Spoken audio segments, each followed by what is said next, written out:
जी, बिस्मिल्लाहिर्रहमानिर्रहीम। अस्सलाम वालेकुम मेरे उर्दू के स्टूडेंट्स, जिनको मैंने इस दफ़ा बहुत इंतज़ार कराया और एक चैप्टर जो कि स्टैटिस्टिक्स से मुतल्लिक़ था, चूँकि उसमें बहुत लंबे क्वेश्चंस थे तो ये मुमकिन ना था कि मैं बार-बार वो टेबल्स बनाता।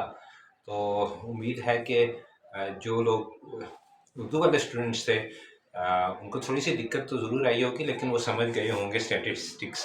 तो आपको जैसे कि मालूम है कि हम ये वाली बुक कर रहे हैं और आज का हमारा जो टॉपिक है, जो उन्वान जिसके ज़रिए असर हम रहेंगे आज, वो है फ्रैक्शंस। फ्रैक्शंस को उर्दू में कसर कहते हैं, लेकिन आप अगर बिल्कुल उर्दू के अंदर चलेंगे तो आपके लिए ज़रा ये समझना मुश्किल हो जाएगा, क्योंकि टर्मिनोलॉजी जो है वो आपको कैम्ब्रिज के पेपर्स में इंग्लिश ही मिलेगी। तो टर्मिनोलॉजी को हम बिल्कुल डायरेक्ट ट्रांसलेट नहीं करते। जैसा कि मैं आपको एक मिसाल देता हूँ स्टैटिस्टिक्स की।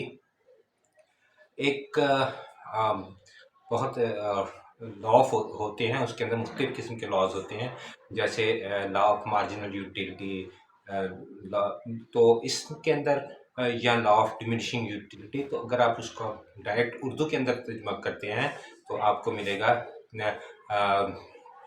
कानून अफ़ादाए कानून तकलील अफ़ादाए मोहतमम। तो ये बहुत मुश्किल है, मेरे ख्याल से ये बहुत मुश्किल है कि अगर आप इसको कानून अफ़ादाए तकलील मोहतमम पढ़ें, बजाय आप इसको पढ़ सकते हैं लॉ ऑफ मार्जिनल यूटिलिटी या लॉ ऑफ डिमिनिशिंग यूटिलिटी। तो एनीवे, चलते हैं आज के चैप्टर की तरफ। ये होती हैं फ्रैक्शंस। आज का है फ्रैक्शंस एंड स्टैंडर्ड फॉर्म्स। और स्टैंडर्ड फॉर्म्स इनकी क्या होती हैं। फ्रैक्शन जैसे कि मैंने आपको कहा है कसर, जी ये कसर होती है। तो जिस तरह मैंने आपको एक बहुत लंबी सी मिसाल दी है, तो ये हम नहीं पढ़ेंगे कसर उर्दू में, हम खाली फ्रैक्शंस को ही पढ़ेंगे। गो के दोनों एक ही चीज़ें हैं। अगर मैंने आपको उर्दू के अंदर पढ़ाना शुरू कर दिया तो आपके लिए ये मुमकिन ना होगा कि आप इसके सवालात कर सकें, क्योंकि आपका सारा कोर्स जो है वो इंग्लिश के अंदर है। तो इसके अंदर सबसे पहले मैं आपको बता दूं कि किस तरह की फ्रैक्शंस होती हैं। चलिए नंबर 1 पर देखते हैं कि एक प्रॉपर फ्रैक्शन होती है। जैसे प्रॉपर फ्रैक्शन ये कहलाती है जिसके अंदर आप ये देख सकते हैं डिनोमिनेटर के अंदर रकम बड़ी है और नोमिनेटर के अंदर रकम छोटी है, यानी छोटा नंबर ऊपर है, बड़ा नंबर नीचे है। इसको हम कहेंगे प्रॉपर फ्रैक्शन। ये प्रॉपर फ्रैक्शन होती है। इम्प्रॉपर फ्रैक्शन जो है वो अगर इसी को उलट दिया जाए तो ये इम्प्रॉपर फ्रैक्शन होगी। ये प्रॉपर फ्रैक्शन होगी, प्रॉपर फ्रैक्शन, और ये इम्प्रॉपर फ्रैक्शन हो गई, इम्प्रॉपर फ्रैक्शन। इम्प्रॉपर फ्रैक्शन को मज़ीद हल किया जाएगा जब, तो क्या होगा कि ये एक मिक्स्ड फ्रैक्शन के तौर पर उभरेगी। ये देखें कि अब आपके पास ये चीज़ आ गई। इसको हम किस तरह लिखेंगे, 1/3। आप नोट कीजिएगा कि डिनोमिनेटर में रहा सिर्फ टूटी, तो क्या चीज़ें टूटी हैं, होल नंबर टूटा है और जो नोमिनेटर है वो टूटा है। तो अब इसको दोबारा से अगर हम हल करें, तो दोबारा से हल करने के लिए हमें नीचे से ऊपर की तरफ जाना पड़ेगा। क्या करेंगे हम, 3 मल्टीप्लाइड बाय 1, ये वाला 1, ठीक है, ये जो होल नंबर लिखा हुआ है यहाँ पे, 3 मल्टीप्लाइड बाय 1 प्लस 1, ठीक है। तो 3 मल्टीप्लाइड बाय 1 और डिवाइडेड बाय वही 3 जो यहाँ पर मौजूद है। तो इसको अगर हम हल करें तो ये देखें, बॉटमस का भी रूल यही कहता है कि पहले ये वाला हल करें। तो 3 मल्टीप्लाइड बाय 1 3 और प्लस 4 और ये 3 आ गया। अब अगर आप देखें गौर से, तो जो हमारे पास क्वोशंट था, इसको आपको याद है कि हम क्वोशंट कहते थे, और ये रिमाइंडर है, ये रिमाइंडर है, ये जो है डिविडेंड है, और ये डिवाइजर है, ठीक है। तो अगर आप गौर से देखें तो हमारे पास यहाँ पर जो आया है वो क्वोशंट आया है। गो के क्वोशंट और रिमाइंडर हमारे पास इस वक्त एक ही है, क्वोशंट भी 1 है, रिमाइंडर भी 1 है, लेकिन अगर मैं यहाँ पर एक नुक्ता सा डाल दूँ तो अगर आप ये देखें कि ये क्वोशंट है, ये रिमाइंडर है और ये आपका डिवाइज़र वहीं का वहीं रहेगा, ठीक है। और वैसे भी आपके जो डिनोमिनेटर था वो पहले भी ऐसे का ऐसा ही है। तो इस वजह से ये हमारे पास ये एक आपको पता लग गया कि ये proper fraction, improper fraction, mix fraction.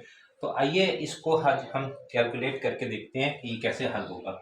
तो यहाँ पर मेरे पास दो फ्रैक्शंस लिखी हुई हैं और कोई भी ऑपरेंड यहाँ पर मौजूद हो, माइनस हो या प्लस हो। फिलहाल मेरे पास प्लस है तो मैं इसको हल करता हूँ इस तरह करके। अगर आप यहाँ पर देखें तो ये मेरे पास 7 डिवाइडेड बाई 8 या 7/8 है और प्लस 1/3 है। इसको हल करने के लिए बड़ा आसान सा नुस्खा है कि ऊपर वाले ऊपर जमा कर दें, नीचे वाले नीचे जमा कर दें, तो ये हो जाएगा 11/8। क्या ये मुमकिन है? जी नहीं, ये बिल्कुल गलत है। ये मैंने आपको बिल्कुल गलत बताया है, ये बिल्कुल गलत है जी, ये बिल्कुल गलत है। आपने क्या करना है, एलसीएम निकालना है। हमेशा ये मुमकिन नहीं होता जिस तरह हमने यहाँ पर ऐड कर दिया। आप ये देखें कि यहाँ पर हमने सिंपली ऐड किया है। ये अगर मैं इस थोड़ी दूर के लिए भूल जाऊं या जैसे भी हम सिंपली ऐड करते हैं, जैसे 8 + 3 है, ये 11 हो सकता है। लेकिन जब आपके पास ये फ्रैक्शंस मौजूद हैं और दोनों के डिनोमिनेटर मुख्तलिफ हैं, तो फिर आप इस तरह नहीं करेंगे, नहीं करेंगे, नहीं करेंगे। तो सबसे पहले हमें इसका एलसीएम चाहिए होगा मेरे भाई। सबसे पहले इसका एलसीएम निकालेंगे। तो एलसीएम निकालने के लिए आपको मालूम है कि क्या करना होता है। तो एलसीएम यहाँ पर चूंकि ये दो एक ऐसे नंबर आपके पास आ चुके हैं जिनका एलसीएम निकालना बज़ाहिर मुमकिन नहीं। ये क्या होगा कि ये 8 और 3 अगर आप इसका एलसीएम निकालेंगे तो आपको मालूम है कि ये कैसे हल होगा। ये 3 तो हल होगा ही नहीं, तो ये 4 है, ये 2 2 ज़ा 4 और 3 अगर आप देखें तो ये फिर 8 आया है, फिर 8 आया है, 8 3 ज़ा 24 और ये इसका एलसीएम 24 ही आया, यानी इसको हमने डायरेक्ट मल्टीप्लाई कर दिया। 8 3 ज़ा 24, 8 3 टाइम्स 24, 8 3 टाइम्स 24 हो गया। अब यहाँ पर 8 हाउ मच, अब हमने इसको 3 टाइम्स, ये देखें 8 3 टाइम्स 24 होता है, 8 3 टाइम्स 24, 8 3 टाइम्स 24 और ये जो 3 आया है इसको 7 से मल्टीप्लाई करें, इसको इस 7 से मल्टीप्लाई करेंगे ये 21 हो जाएगा। इसी तरह यहाँ पर 3 8 ज़ा 24 और 8 और निशान वही रहेगा जो आपके पास ऑपरेशनल जो साइन है वो वही रहेगा। प्लस है तो प्लस रहेगा, माइनस है तो माइनस रहेगा। हाँ, मल्टीप्लिकेशन और डिवीजन में ऐसा नहीं होगा, आपको कोई ज़रूरत नहीं है एलसीएम निकालने की। 3 8 ज़ा 24, 8 1 ज़ा 8, यहाँ पर आप ये देखिए 29/24 आ गया। 29/24 वही हालत हो गई कि ये हमारे पास इम्प्रॉपर फ्रैक्शन आ गए। जब इम्प्रॉपर फ्रैक्शन आ जाती है तो हम क्या करते हैं, 29/24 वन टाइम्स जाएगा और ये 5 आपके पास रिमाइंडर आ गया। कुलिया क्या निकाला था हमने, ये अगर आप देखें कि हमने जो कुलिया निकाला था वो ये था कि ये था क्वोशंट, तो क्वोशंट को हम इधर लिख लेते हैं, वन टाइम्स आया, क्वोशंट को हम इधर लिखते हैं।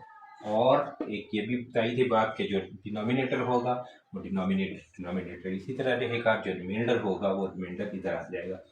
तो अब आप यहाँ से ये इसको आसानी से चेक भी कर सकते हैं, क्रॉस चेक भी कर सकते हैं, रिवर्स चेक भी कर सकते हैं। 24 1 टाइम्स 24 + 5 इज 29, 29/24 इसका आंसर आ जाता है।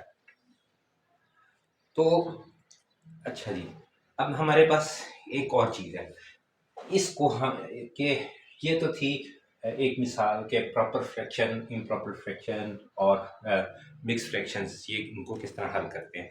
अब मैं आपको बताता हूँ कि इक्विवेलेंट फ्रैक्शन क्या होती है। ये इक्विवेलेंट लफ्ज़ होता है, बाद लोग इसको इक्विवेलेंट फ्रैक्शन कहते हैं, इक्विवेलेंट फ्रैक्शन नहीं होता ये लफ्ज़, इक्विवेलेंट फ्रैक्शन होता है। आप इसकी स्पेलिंग्स पर ज़रा गौर कीजिएगा, अभी मैं आपको बताता हूँ जी। अब मैं आपको बताने जा रहा हूँ इक्विवेलेंट फ्रैक्शंस क्या होती हैं। ये देखिए यहाँ तक तो इक्वी अब यहाँ पर वेलेंट फ्रैक्शन, इक्विवेलेंट फ्रैक्शंस। अब इक्विवेलेंट फ्रैक्शंस क्या चीज़ होती है? जैसे हमारे पास मिसाल के तौर पर 1.2 लिखा हुआ है, 1/2 लिखा हुआ है, मैं थोड़ा सा साफ करके लिख देता हूँ। 1/2 लिखा हुआ है, इसको मैं अगर 4 से डिवाइड और मल्टीप्लाई कर दूँ, ये देखें 4 से डिवाइड और मल्टीप्लाई किया है, तो इसका मतलब ये है कि मैंने इसके साथ कुछ भी नहीं किया, क्योंकि जब ये डिवाइड होगा, 4 से डिवाइड और मल्टीप्लाई होगा, तो हमने अगर उसके साथ मल्टीप्लाई किया तो उतना ही हमने डिवाइड कर दिया, यानी जितना हमने उसके अंदर गुड़ डाला है उतना ही हमने गुड़ वापस निकाल लिया। तो ये हमारे पास आ गया, that is equal to 4 1 times 4 and 4 2 times 8। तो ये हमारे पास इक्विवेलेंट फ्रैक्शन आ गई। इस तरह की हम डिवीजन के अंदर भी निकाल सकते हैं। जैसे कि अगर मेरे पास यहाँ पर 40 डिवाइडेड बाई 50 लिखा हुआ है, तो इसको अगर हम डिवाइड कर दें, यानी यहाँ पर भी अगर आप देखें तो वही चीज़ बनी है मेरे पास, एंड मल्टीप्लाई भी कर दिया, डिवाइड भी कर दिया। अब यहाँ पर डिवीजन के साइन को हम कैसे इस्तेमाल करते हैं? लॉजिकली ये डिवीजन का साइन जो है ये मल्टीप्लिकेशन के साइन में चेंज हो जाता है। अच्छा, अब मैं यहाँ पर ये नुक्ता लगा देता हूँ। ये एक नुक्ता लगाया मैंने, अभी आप देखिएगा कि 10, ये नुक्ते वाला 10 किधर जाएगा और गैर नुक्ते वाला किधर जाएगा। अब जब मैंने इसको ये किया तो ये मेरे पास ये आ गया। अब इसको अगर मैं मल्टीप्लाई करूं तो ये देखिए नुक्ते वाला 10 जो था वो ऊपर से आ गया और जो सादा 10 था वो नीचे आ गया। बताने का मकसद ये है कि आपका जो डिनोमिनेटर होगा वो डिनोमिनेटर में तब्दील हो जाएगा, नॉमिनेटर वाला डिनोमिनेटर में तब्दील हो जाएगा। तो बात तो वही है, क्योंकि ये एक जैसी थी, बात वही है। तो अब अगर आप इसको हल करना चाहें तो आप इसको मिसाल के तौर पर अगर ऐसी कोई फिगर है जो कि आगे मजीद हल होती है, तो जैसे 400 आ गया और डिवाइडेड बाई 500 आ गया, तो यहाँ से ये दोनों जीरो कट जाएंगे तो 4/5 रह जाएगा। यहाँ से भी ये आप इसका डायरेक्टली भी कर सकते हैं और ये 4/5 आ जाता है। तो इसमें ऐसी कोई मुश्किल बात नहीं है, ये इस तरह भी हो सकता है, इस तरह भी हो सकता है। ये इक्विवेलेंट फ्रैक्शंस कहलाएंगी, जिनको हल करने से आपके पास जो पेरेंट फ्रैक्शन थी, जो असल फ्रैक्शन थी, वो वही रहे। आपके पास जो असल जो कसर थी, असल फ्रैक्शन थी, अगर वो वही रहे, जैसे कि अगर आप इसको फिर से डिवाइड करें तो ये आपके पास, ये देखें कि ये हाफ ही बनेगा। हाफ से शुरू हुए थे ना, तो ये हाफ ही है, यानी 8 में से 4 हाफ। 500 जो इसमें जो रेशियो थी वो बनी हुई थी 4/5, यहाँ पर 4/5 आएगी, चाहे आप 400 डिवाइडेड बाई 500 कर दे या 40/50 कर दे, तो ये आपके पास जो रेशियो है वो वही रहती है। तो इसका मतलब ये है कि इक्विवेलेंट फ्रैक्शन है। अब मैं आपको बताता हूँ परसेंटेज क्या चीज़ होती है। परसेंटेज जो है वो आप इसको परसेंटेज को इस फॉर्म के अंदर भी लिख सकते हैं और डेसिमल की फॉर्म में भी लिख सकते हैं। परसेंटेज जैसे मिसाल के तौर पर आपके पास लिखी हुई है, जैसे 45% आपसे कोई कहता है 45%, ये परसेंट कहाँ से आया है लफ्ज़, यहाँ पर आपको लिख देता हूँ परसेंटेज। अब यहाँ पर परसेंटेज का ये कहीं एडजेक्टिव से वर्ब से एडजेक्टिव ये कोई चेंज हो रहा है, आप इस पर गौर ना कीजिएगा। पर का मतलब होता है फॉर एवरी, और सेंट का मतलब होता है 100, और इसको साइन इसका ये दिया जाता है, यानी dot divided by dot, dot divided by dot, ये आ गया। तो इसका मतलब ये हुआ कि 45% का मतलब ये है कि 45 को आप 100 से डिवाइड कर दें, परसेंट 45%, ये पर की लाइन है, 45%, सेंट का मतलब 100, जैसे कि मैंने बताया for every 100, for every 100, so 45 divide by 100। अब अगर मैं इसको डेसिमल में निकालना चाहूँ तो ये 0.45 हो जाएगा। बहुत इजी सी बात है, आप यहाँ पर गौर कीजिएगा कि ये 100 लिखा हुआ नीचे, 5 इस वाले ज़ीरो के ऊपर लिखा हुआ है, 4 इस वाले ज़ीरो के ऊपर लिखा हुआ है, यहाँ पर 1 आया, आपने पॉइंट लगा के ज़ीरो लगा देना है, तो ये आपके पास ये चीज़ बन जाएगी। कोई भी आप इस निकाल सकते हैं, जैसे 25% है, ठीक है, 25% ऑफ 1000 है, 25% ऑफ 1000। अब 25% ऑफ 1000 निकालने के लिए 25 डिवाइडेड बाई 100 ऑफ 1000 निकालेंगे, ठीक है। Of means 100, of means multiplication, और यहाँ से ये दोनों जीरो इधर चले गए, तो ये आपके पास 250 आंसर आ जाएगा, ठीक है। और अगर आपके पास कुछ ऐसा हो कि जैसे आपने निकालना है, ये देखें, अगर आपने जैसे कि इसको चेंज करना है डेसिमल में, तो डेसिमल में चेंज करना है, और अगर आपके पास यहाँ पर ये देखें 1000 पड़ा हुआ है पहले से, तो आप इसको यहाँ पर इस तरतीब से लिखें कि आपके आखिरी ज़ीरो के ऊपर आखिरी डिजिट आए, उसके बाद के ज़ीरो के ऊपर ये वाली ज़ीरो, तो इसको आप ज़ीरो को ऊपर ले जाएं और जहाँ पर 1 आता है वहाँ पर आपने पॉइंट लगा देना। ये बहुत आसान तरीका होता है इसको इस तरह चेंज करने का डेसिमल फ्रैक्शन के अंदर। इसी वजह से मीट्रिक सिस्टम राइज है कि मीट्रिक सिस्टम के अंदर आप बहुत इजीली एक यूनिट से दूसरे यूनिट जा सकते हैं। जैसे कि मिसाल के तौर पर आप मिलीग्राम्स है या माइक्रोग्राम्स हैं, आप उनको किलोग्राम्स में चेंज कर सकते हैं, या बहुत इजीली एक डेसिमल की शिफ्ट से, आप एक ज़ीरो की शिफ्ट से या एक डेसिमल की शिफ्ट से सिंपली ग्राम्स को किलोग्राम में, मिलीमीटर्स को मीटर, सेंटीमीटर में सेंटीमीटर्स को मीटर्स में चेंज कर सकते हैं, मीटर्स को किलोमीटर्स में चेंज कर सकते हैं, just with the shift of 1 decimal. तो ये जनाब यानी आपको बताना मकसूद था आज। और इसके अलावा आज अब हम करते हैं एक्सरसाइज 5.1 शुरू कर लेते हैं। 5.1 एक्सरसाइज अभी ये मैंने इंग्लिश के अंदर नहीं पढ़ाई है, 5.1 एक्सरसाइज आपको पहले पढ़ा रहा हूँ। ये आपकी खुशकिस्मती है कि आपको पहले पढ़ाना का मौका मिल रहा है। तो 5.1 एक्सरसाइज शुरू कर लेते हैं क्योंकि टाइम अभी बाकी है, तो तकरीबन 10 मिनट के अंदर हमारी ये एक्सरसाइज खत्म हो जाएगी। छोटी सी एक्सरसाइज है, 2 सवाल हैं और हर एक सवाल जो है वो एक दूसरे से मिलता जुलता है। तो आइए वो शुरू करते हैं 5.1 एक्सरसाइज।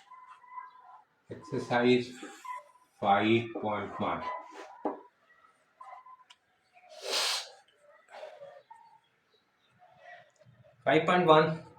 क्वेश्चन नंबर 1, बहुत इजी एक्सरसाइज है। तो ये बाय मल्टीप्लाइंग और dividing both the numerator and denominator by the same number find 3 equivalent fractions of each of the following. तो ए के अंदर आपको दिया गया हुआ है 5/9। अब आपको 3 इक्विवेलेंट फ्रैक्शंस जो है वो बनानी है। तो इसका तरीकाकार ये है कि आप इसको 2 से डिवाइड और मल्टीप्लाई करें, इसी को आप 3 से करें और इसी को आप 4 से करें, या आपका जिससे भी मर्जी दी जाता है वो करें, ये आपकी मर्जी पर डिपेंड करता है। तो आइए 3 निकालनी है, तो 5 2 टाइम्स 10 एंड 18। ख्याल रखिएगा कि ये जो आपकी पेरेंट फ्रैक्शन है वो वही रहेगी, यानी 5/9 की रेशो रहनी चाहिए। ये देखें 5/9 की रेशो है। अब यहाँ पर अगर आप ये करेंगे तो ये 15/27 आ जाएगी, और अगर आप यहाँ पर करेंगे तो ये आ जाएगी 20/32 6, ठीक है। तो ये आपकी जो पेरेंट फ्रैक्शंस है वो वही रही। अगर आप इनको काटें तो दोबारा आपको यही फ्रैक्शन मिलनी चाहिए। तो ये क्वेश्चन नंबर ए था। तो इसी तरह बाकी क्वेश्चन सारे इसी तरह के हैं।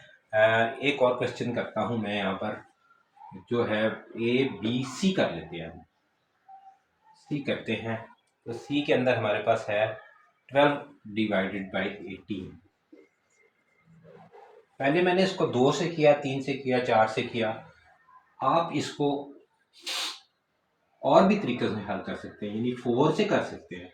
जरूरी नहीं है कि आप, ये आपकी मर्जी है, इसको भी आप 2 और 3 और 4 से कर सकते हैं। मैंने नेक्स्ट नंबर ले लिए, थोड़े से बड़े हो जाएंगे, कोई मसला नहीं है। अगर आप इसे करना चाहते हैं तो कर लें, नहीं करना चाहते तो ना करें। आप इनको 2 से करें, 3 से करें, 4 से करें, कोई प्रॉब्लम नहीं। तो 12 4 48 डिवाइडेड बाय, ये आपके पास हो जाएगा, ये 72 हो जाएगा, ये हो जाएगा 60, 90 और ये हो जाएगा 72 और ये हो जाएगा 108। बिल्कुल आप इनको इससे भी कर सकते हैं, इससे भी कर सकते हैं, और जिस नंबर से आप मर्जी करना चाहें कर सकते हैं। आपके आंसर बुक में से हो सकता है डिफरेंट आए। अब जैसे कि ये आंसर मेरा बुक के बिल्कुल मुताबिक आए, हो सकता है ये आंसर मेरा बुक के मुताबिक ना आए, क्योंकि हमें ये गिवन नहीं है कि हमने किस नंबर से इनको डिवाइड और मल्टीप्लाई किया। अगर हमें ये गिवन हो तो फिर हम मजबूर हैं कि हम उसी नंबर से इसको, मैंने आपको 2 से लेकर 6 तक करके दिखा दिए, यानी एक सवाल को मैंने 4 तक किया, एक सवाल को मैंने 6 तक कर दिया। तो ये अब आपकी मर्जी है जी। तो नेक्स्ट क्वेश्चन हम चलते हैं आगे। Express each of the following fraction in its simplest form. Question number 2 है दिया, और आज की एक्सरसाइज भी खत्म और आज का लेक्चर भी खत्म। ये है जी, express each of the following fraction in its simplest form. अब ये 7/21 लिखा हुआ है एक क्वेश्चन के अंदर, तो ये बहुत इजी है। 7 1 टाइम्स 7 और 7 3 टाइम्स, तो ये 7 से डिवाइड हो रहा है। ये देखें, ये 7 से डिवाइड हो रहा है, तो ये क्या हो जाएगा 1/3। ये सिंपलेस्ट फॉर्म आ गई इसकी। 7 1 टाइम्स, हमने भी इसमें से एक कॉमन निकाल दिया, और कॉमन क्या निकाला है 7। 7 1 टाइम्स 7 और 7 3 टाइम्स। इसी तरह अगर आप कोई और क्वेश्चन करना चाहें, जैसे कि मिसाल के तौर पर सी क्वेश्चन है, तो सी के अंदर आपको 9/12 मिल रहा है, तो हमने इसके अंदर देखें 3 कॉमन निकाला है। ये 3 एक ऐसी फिगर है जो कि दोनों को डिवाइड कर रही है, तो 3 3 और 3 4 आपका आंसर आएगा 3/4। ये इसकी सिंपलेस्ट फॉर्म है। इसी तरह आगे चलते हैं 500 ई वाला, इंटरेस्टिंग है क्वेश्चन। तो ई अगर हम यहाँ पर कर लें इसको, मेरा 500, तो ये 500 आ रहा है और यहाँ पर आ रहा है 2500।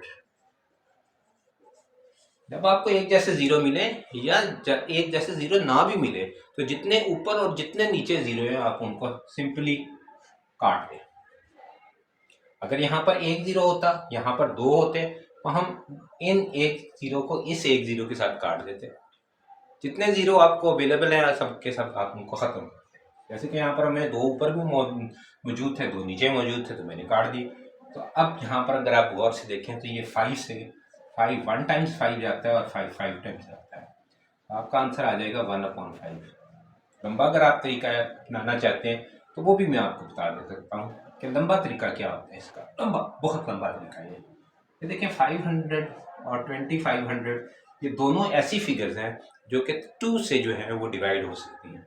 तो अगर आप इसको 2 से डिवाइड करते हैं तो ये 250 आता है। तो इसको अगर आप करते हैं तो ये 1250 आएगा, ठीक है। फिर अगर आप इसको 2 से करेंगे तो ये 125 आएगा, और ये आपका आ जाएगा 2 6 एंड 2 7 एंड ये कुछ इस किस्म का आएगा। अब ये देखें, ये 5 से जा रहा है, 5 2 टाइम्स और 5 2 टाइम्स 10 एंड 5 5 25, और इस तरह करके ये बहुत लंबा 2 टाइम्स को फिर 5 टाइम्स। नहीं, ऐसा करने की कतई ज़रूरत नहीं। आपने जब भी कटिंग करेंगे या जब भी इसको तकसीम करेंगे तो आप कुछ ना कुछ गलती करेंगे, तो आपके लिए यही बेहतर है कि आप इसको डायरेक्ट यहाँ से, ये 2 जीरो आपने काटे, 2 जीरो अवेलेबल थे, यहाँ पे 2 जीरो अवेलेबल थे, आपने 2 जीरो के साथ काट दिए 5, और 5 1 टाइम्स 5 कर दिया, 5 5 टाइम्स 25 कर दिया, तो ये आपके पास आंसर आ गया 1/5। तो ये जनाब एक और क्वेश्चन मैं आपके लिए कर देता हूँ। क्वेश्चन नंबर जी में आया है हमारे पास 108, ये जी है जी क्वेश्चन नंबर 8, और ये है 360। अगर गौर करें तो मैंने आपको यूनिटेड का मेथड बताया हुआ है कि सिंपल इसको कैसे हम आगे देखें। ये 1 और 8 मिलके कितने बनते हैं 9। अगर आप इनको ऐड करें तो इसका मतलब ये है कि ये 3 से डिविजिबल है। ये मैंने टेस्ट ऑफ डिविजिबिलिटी के अंदर आपको बताया था। 1 एंड 8 मिलके कितने बनते हैं 9। इनको अगर आप ऐसे ऐड करना शुरू कर दें, इस तरह के हॉरिजॉन्टली ऐड करना शुरू कर दें, 1 0 1 और 1 कोई 0 से ऐड करेंगे। थोड़ा सा मैं आपको बता देता हूँ, 1 0 और 8 आप इनको ऐड करें तो ये 9 बनता है। 1 0 8 9 बनता है। इसी तरह इसको भी अगर आप ऐड करें 3 6 0 ऐड करें तो ये भी 9 बनता है। तो आप ये देखें कि ये दोनों जो फिगर्स हैं 9 ये 3 से डिविजिबल है। जब ये 3 से डिविजिबल है तो ये सारे का सारा चाहिए जितना मर्जी लंबा हो, चाहे जितना मर्जी लंबा हो, ये 3 से डिविजिबल होगा। ठीक है, ठीक है कि 3 3 टाइम्स 9 3 3 6 आर 18 और यहाँ पर आ गया 3 1 आर 3 2 आर। अब भी अगर आप देखें तो ये 3 से डिविजिबल है, यानी 3 और 6 मिलके 9 बनते हैं।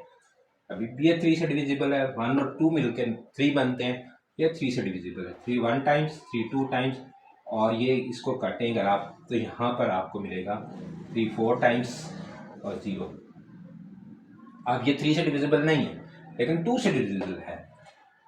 ठीक है, तो 2 से डिविजिबल है तो 2 6 टाइम्स एंड 2 20 टाइम्स, तो ये आपके पास आंसर आ जाता है 6.20। तो जी, तो 6/20 आ गया।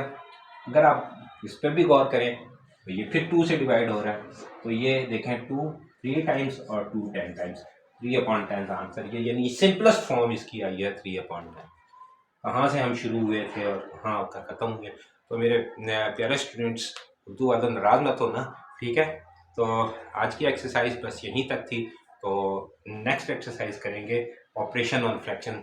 बहुत इजी एक्सरसाइज है, इंशाल्लाह आपके साथ भी रब्ता रहेगा और मैथमेटिक इंग्लिश वालों के साथ भी रब्ता रहेगा।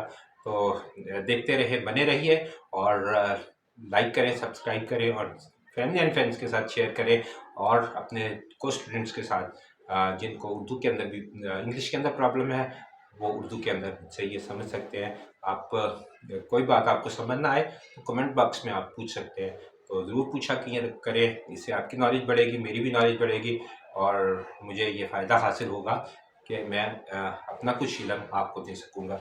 तो मुझे अगली एक्सरसाइज के लिए इजाज़त दीजिए। अल्लाह हाफ़िज़।